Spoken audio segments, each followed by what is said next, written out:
Buenas noches, mi nombre es Lizeth Barreros Castillo. A continuación voy a presentar al grupo D del NRC 36268.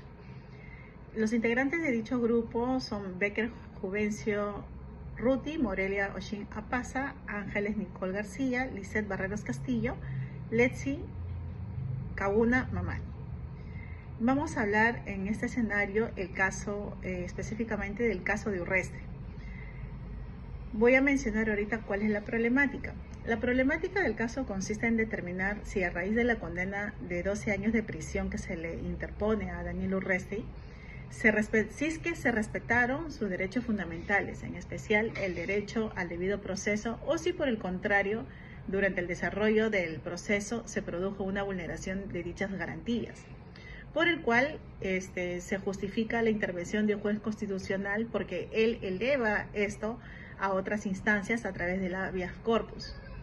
La problemática no solamente que él menciona, porque él como demandante cuestiona la condena que se le interpuso, puesto que menciona que la aplicación de una pena, de una figura penal, no se encontraba estipulada en la normativa vigente al momento de los hechos, lo que implicaría una afectación a su principio de legalidad.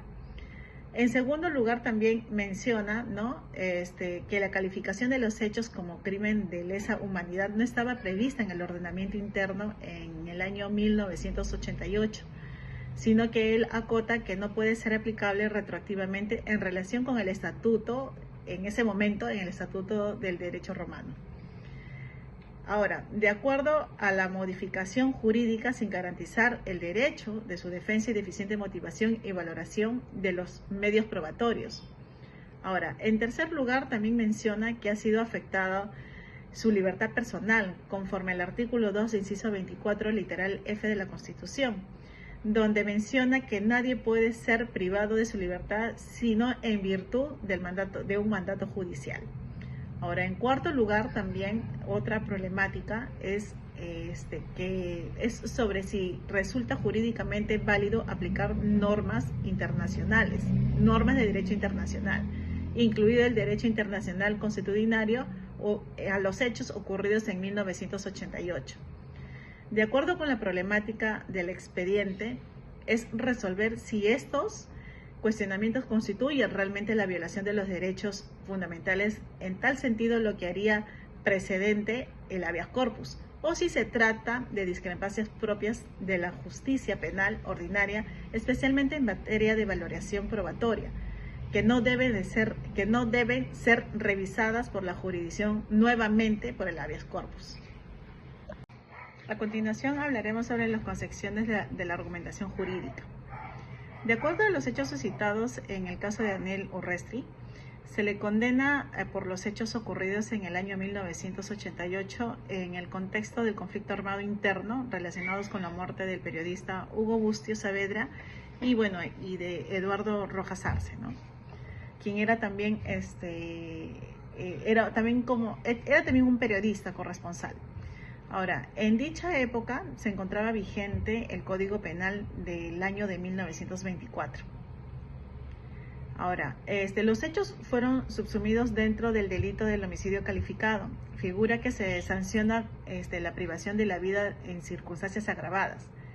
El demandante sostuvo de que pese a ello, en el proceso judicial posterior a los hechos han sido interpretados bajo la categoría de delitos de lesa humanidad y son considerados imprescriptibles, aun cuando dicha figura no se encontraba tipificada en el derecho penal interno en el año 1988, ni que existía en la normativa peruana una regla de imprescriptibilidad aplicable a este tipo de delitos. En ese sentido, alega que dicha recalificación vulneró el principio de legalidad penal reconocido en el artículo 2, inciso 24, literal de la Constitución Política, así como también la prohibición de la retroactividad desfavorable prevista en el artículo 103 de la misma, afectando además el debido proceso consagrado en el artículo 139, inciso 3. Al introducir consecuencias jurídicas no previstas en la legislación vigente en el momento de los hechos, lo que motiva la interposición del proceso constitucional con la finalidad de cuestionar su validez sobre la condena impuesta. Ahora, en relación con el caso, también se debe de considerar tanto las normas del ordenamiento jurídico peruano como también algunas de derecho internacional. En primer lugar, la Constitución Política del Perú establece en su artículo 2, inciso 24, literal, del principio de legalidad penal. Esto quiere decir que una persona solo deberá ser sancionada por un delito que ya esté previamente establecido en la ley al momento de los hechos. Asimismo, también en el artículo 103 también señala que la ley no puede aplicarse de manera retroactiva en perjuicio del imputado, mientras que en el artículo 139 el inciso 3 garantiza que el derecho del debido proceso asegurando que toda persona sea juzgada con respeto a las garantías mínimas. Ahora, de acuerdo con la normativa vigente en el año 1988, se deberá tomar en consideración el Código Penal del año de 1924, en el cual se regulaban los delitos como homicidio calificado, sin poder contemplar aún la figura de delitos de lesa humanidad ni su imprescriptibilidad. Además, el Código Procesal Constitucional, en el artículo 5, inciso 1, establece que una demanda no procede si no existe una afectación direccionada a un derecho fundamental. Ahora, por otro lado, a nivel internacional, se consideran instrumentos como la Organización de las Naciones Unidas, que ha desarrollado principios sobre la persecución de crímenes graves, así como el artículo 15 del Pacto Internacional de Derechos Civiles y Políticos, que reconoce el principio de legalidad. Ahora, pero también permite sancionar dichas conductas que al momento de cometerse eran consideradas delictivas, según los principios generales del derecho, reconocidos a nivel internacional. Asimismo, la Convención Americana sobre Derechos Humanos, en el artículo 9, recoge el principio de legalidad y la prohibición de la retroactividad. En conjunto, dichas normas en mención permiten analizar el caso desde una doble perspectiva. Por un lado, el respeto a los principios constitucionales peruanos y por otro, la posible aplicación de estándares internacionales en materia de delitos graves, como es el que se está haciendo en mención.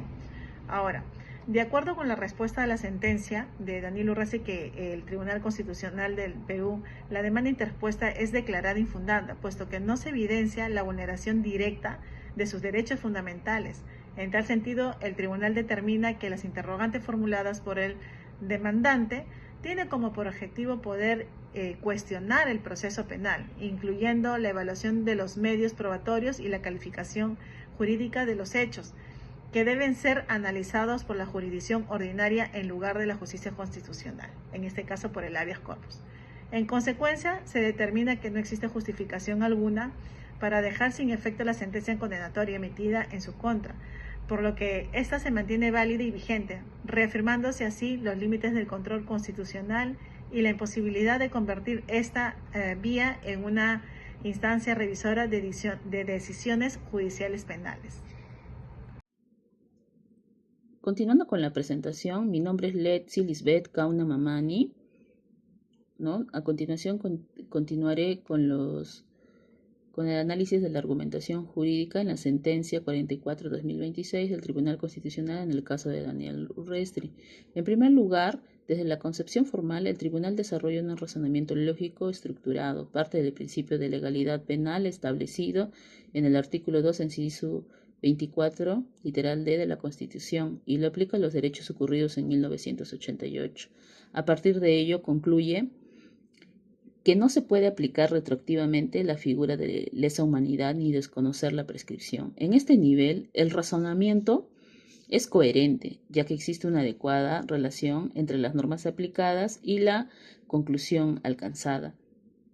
En segundo lugar, el análisis se centra en la validez de las premisas. El tribunal fundamenta su decisión en normas constitucionales, lo cual es correcto dentro del derecho interno. Sin embargo, ¿no? Se advierte una debilidad porque no integra de manera suficiente el derecho internacional de los derechos humanos. Por ejemplo, no desarrolla con profundidad criterios de la Corte Interamericana de Derechos Humanos, como en el caso, ¿no? Por ejemplo, del caso Barrios Altos, que es muy conocido, donde se establece la imprescriptibilidad de graves violaciones, ¿no?, a los derechos humanos. Esto evidencia que la argumentación es parcialmente sólida, pero incompleta, ya que se realiza una verdadera ponderación entre el principio de legalidad y el deber de sancionar estos graves hechos.